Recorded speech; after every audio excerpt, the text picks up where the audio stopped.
శ్రీమహాగణాధిపతయే నమః. శ్రీగురుభ్యో నమః. అపార కరుణా సింధుం జ్ఞానదం శాంతరూపిణం శ్రీచంద్రశేఖర గురుం ప్రణమామి ముదాన్వహం. దేవుని స్వరము ప్రథమ భాగము.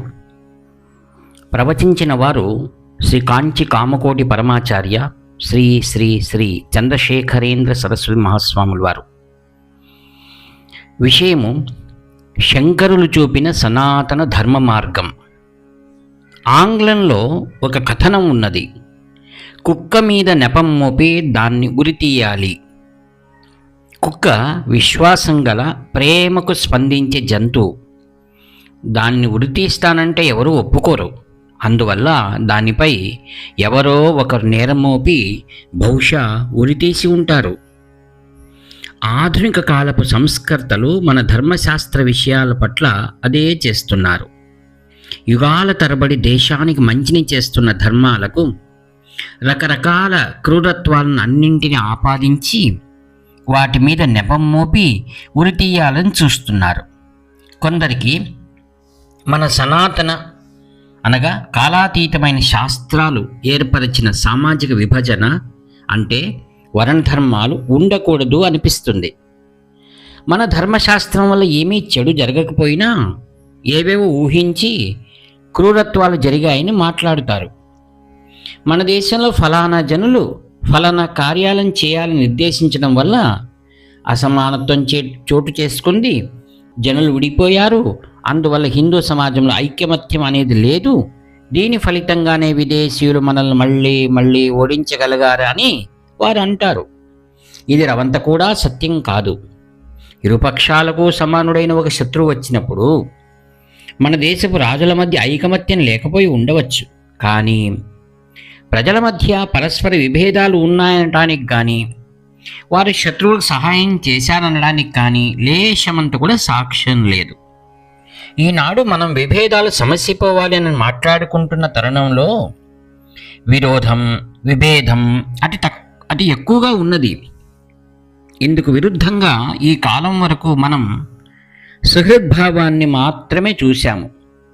ఒక చెరువో కాలువో గుడి గురించో రెండు గ్రామాల మధ్య ఏదైనా తగాదాలు వస్తే ఒక్కొక్క గ్రామంలోని హరిజనుల బస్తీ నుండి అగ్రహారాల దాకా అంతా ఏకమయ్యేవారు. ఒక గ్రామానికి చెందిన వ్యక్తి అవతలి గ్రామంలో వాడైన స్వజాతి వాడితో కూడా చేతులను కలిపేవాడు కాదు. గ్రామాల పరిస్థితి అట్లా ఉన్నప్పుడు దేశం గురించి పరిస్థితిని విడిగా చెప్పనవసరం లేదు. చిన్న సముదాయాలు అనగా కులాలు అన్నీ ఒక ప్రవర్తనా సరళికి కట్టుబడి సక్రమంగా జీవించడం వీలు పడేది. ప్రతివారికి తన కులం అంటే అభిమానం ఉండేది. ప్రతి సముదాయానికి ఒక కుల పెద్ద ఉండి వ్యవహారాలను చక్కబెట్టేవాడు. ఎవరైనా దోషాన్ని చేస్తే కుల పెద్ద అతడికి కుల బహిష్కారాన్ని విధించేవాడు. అట్లా వెలివేయటం ఒక తలవలంపుగా పరిగణించేవారు.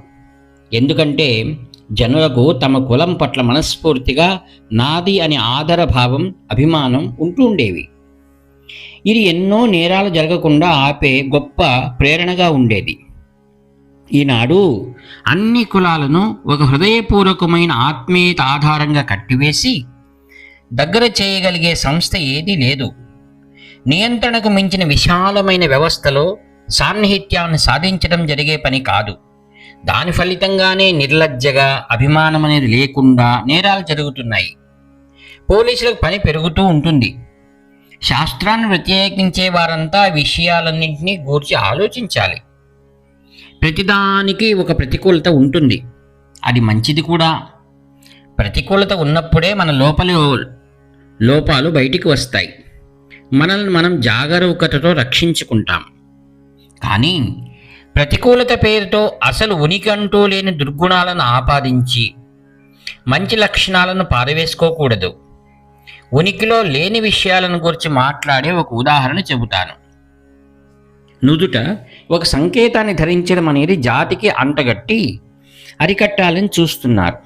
కానీ వాస్తవం చూస్తే నుదుట విభూతిని ధరించేవారు బ్రాహ్మణుల నుండి అస్పృశ్యుల వరకు ఉన్నారు. అట్లాగే నామాలు పెట్టుకునే వారు అన్ని జాతుల వారు ఉన్నారు.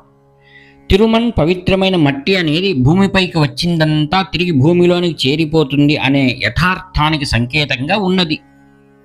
తిరునూర్ విభూతి శివునికి సంకేతం. శరీరమంతా బూడిదైన పిదప నిలిచేవాడు పరమాత్మ ఒక్కడే అని సూచింపచేస్తుంది. మనం పాత ధర్మాలను నశించిపోకుండా కాపాడుకునేందుకు శాయశక్తులా ప్రయత్నించాలనేది ఆదిశంకర్ల ఆజ్ఞ. మీరంతా నా దగ్గరకు వచ్చింది నేను ఆయన పేరును ధరించబట్టే కదా. ఆయన శాసనాన్ని మీకు అందజేయడం నా విధి. ఆ శాసనం పాటించబడుతుందా లేదా అనే ప్రశ్నను పక్కన పెడదాం. శాస్త్రాలు సూత్రీకరించిన ఆచారాలు, పద్ధతులు అన్నీ ఈ లోకం శ్రేయస్సు కోసం, ఆత్మోన్నతి కోసం మాత్రమేనని మీకు స్పష్టంగా చెప్పడానికి నేను ప్రయత్నం చేస్తున్నాను. ఇట్లు వ్యాఖ్యాత మీ ప్రియతమ నేస్తం నివర్తి నాగభూషణ శర్మ. హరహర శంకర జై జై శంకర. హరహర శంకర జై జై శంకర. హరహర శంకర జై.